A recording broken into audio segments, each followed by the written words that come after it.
Show that the roots of this equation are equal. If c squared equals a squared, 1 plus m squared. The equation can be rewritten as a quadratic in X.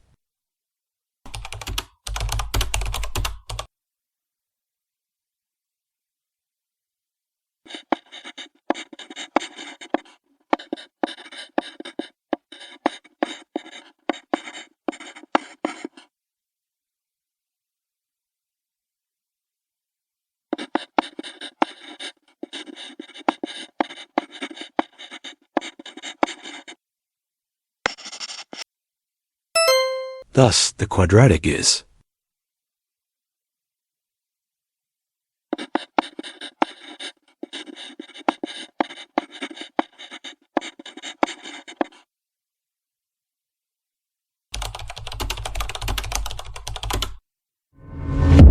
a quadratic ax squared plus bx plus c equals 0 has equal roots if its discriminant is 0.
Since the condition c squared equals a squared 1 plus m squared makes the discriminant equal to 0, the roots of the equation x squared plus mx plus c squared equals a squared are equal under this condition.